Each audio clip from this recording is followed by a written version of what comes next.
আসসালামু আলাইকুম প্রিয় দেশবাসী, সবাই কেমন আছেন? আমি এখন এই ভিডিওটা করার উদ্দেশ্য হলো প্রবাসী কল্যাণ মন্ত্রণালয়ের কাছে আমার আকুল আবেদন, যারা দেখবেন এবং শুনবেন একটু মনোযোগ সহকারে গুরুত্ব দিবেন। বাংলাদেশি যারা প্রবাসে যায়, যে কান্ট্রিতে যাওয়ার সময় সবাই ভালো বিষয়ের মাধ্যমে যায়, ম্যান পাওয়ার সব কিছু কমপ্লিট করার পর যায়, যার পর দেখা যাচ্ছে কি বেশিরভাগ প্রবাসীরাই এক বছর পর ইলিগেল হয়ে যায়।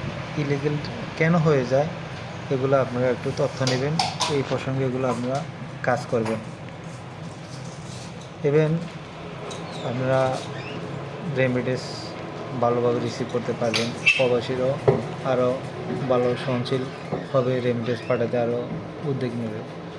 তো ইনশাআল্লাহ আল্লাহর জন্য আমার ওরকম বিষয় নিয়ে কোনো জটিলতা নেই বা কোনো সমস্যা নেই। আমি আসার উদ্দেশ্য হলো, ভিডিও করার উদ্দেশ্য হলো আমার দেশের বাইরে যাতে উপকৃত হয়, অন্তত আপনাদের নজরে যায়, কথাগুলো আপনারা শুনতে পান।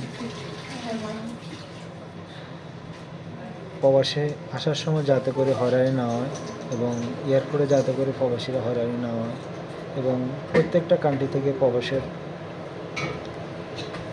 মৃতদেহটা যেন বিনা খরচে যায় এবং এরা যে এককালীন একটা সুযোগ সুবিধা পায়, প্রবাসী কল্যাণ মন্ত্রণালয় এই বিষয়গুলো নিয়ে একটু ভাবনা চিন্তা করার দরকার আছে। ইভেন প্রবাসীরা যাতে সহজ শর্তে ব্যাংক থেকে লোন পায়।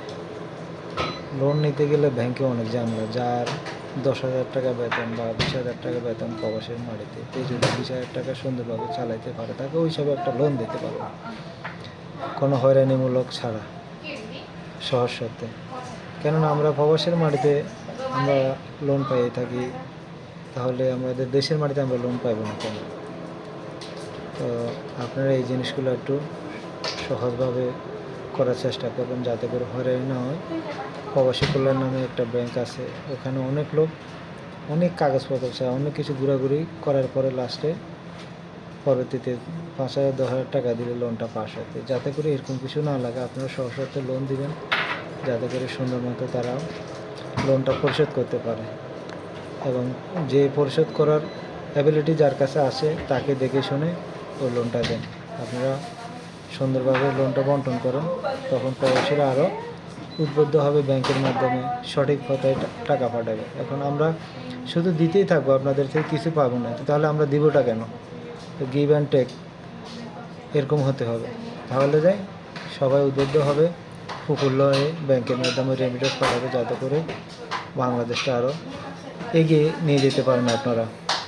আপনাদের কাছে আমার এই আকুল আবেদন, প্রবাসী ভাইয়ের দিকে আপনারা একটু নজর দেন, কে কী সমস্যা আছে খোঁজ নেন, কোন কান্ট্রিতে প্রবাসীরা ইলিগেল আছে অ্যাম্বাসেডারের মাধ্যমে ওদের সুষ্ঠু সমাধান করেন।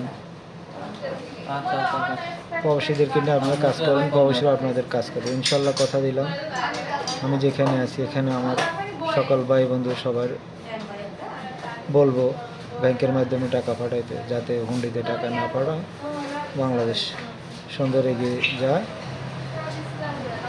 আমরা তো সবসময় ব্যাংকের মাধ্যমে টাকা পাঠাই, তারপর আমার বন্ধু বান্ধব আরও যারা আছে আমরা উদ্যোগ নেব, সবাইকে মেসেজ দেবো সবাই ব্যাংকের মাধ্যমে টাকা পাঠানোর জন্য।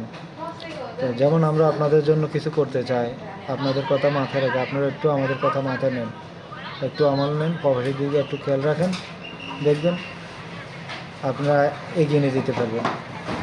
10 নিলে করি কাজ, হারে যেতেন নাহি লাজ। তো প্রবাসীর থেকে শুধু নিতে চাইবেন, দিবেন না, তাহলে তো প্রবাসীরা দিতে চাইবে না, রেমিটেন্স পাঠাতে চাইবে না। দেখেন কয়দিন ব্যাংক বন্ধ ছিল, রেমিটেন্স শূন্য, আর আজকে কয়দিনের ভিতরে রেমিটেন্স কীভাবে যাইতেছে। তো এইভাবে আপনারা মানুষকে ভালোবাসেন, আপনাদেরকে মানুষ ভালোবাসবে।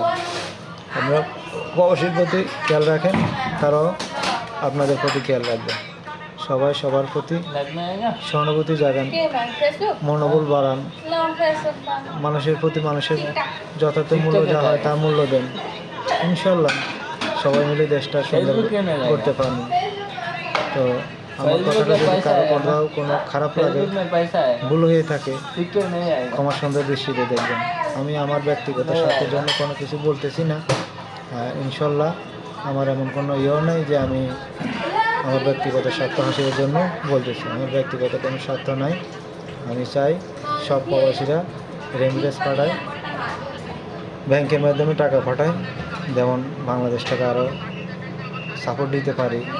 তো এই জন্য আমি আমার এই ভিডিও বার্তা এবং প্রবাসী কল্যাণ মন্ত্রণালয় সবাই আপনারা দেখবেন। এবং ফাস্টফুড নিয়ে একটা কথা যেটা না বললে নয়, একটা ফাস্টফুড করতে গেলে ব্যাংকটা ধরেন 5,000 8,000 যাই হোক, ওটা করার পরেও আবার 3,000 5,000 টাকা ঘুষ দিতে হয়। ঘুষ না দিলে আপনার ফাইল ঠিক নেই, ফাইল এটা সমস্যা সেই সমস্যা, ফাইল ঠিক করে আনেন। যখন টাকাটা দিয়ে যায় তখন আর ফাইলে কোনো সমস্যা থাকে না। এটা আপনারা একটু কাইন্ডলি মনোযোগ দিবেন।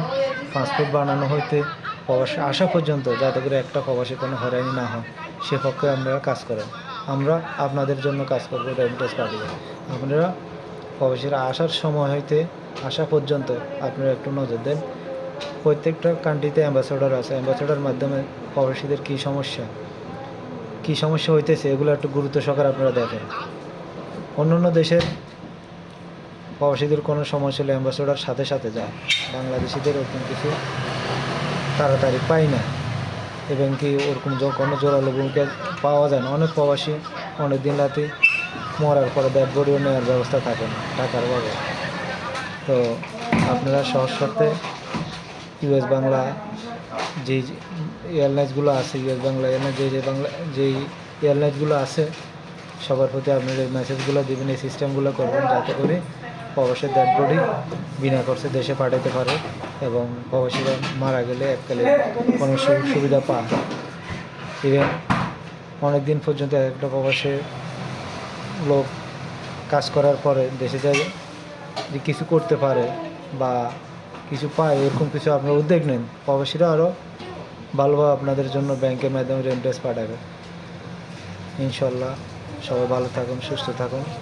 আমার কথা যদি কোথাও কোনো ভুল ত্রুটি থাকে ক্ষমা সুন্দর দৃষ্টিতে দেখবেন। আসসালামু আলাইকুম ওয়া রাহমাতুল্লাহি ওয়া বারাকাতুহু।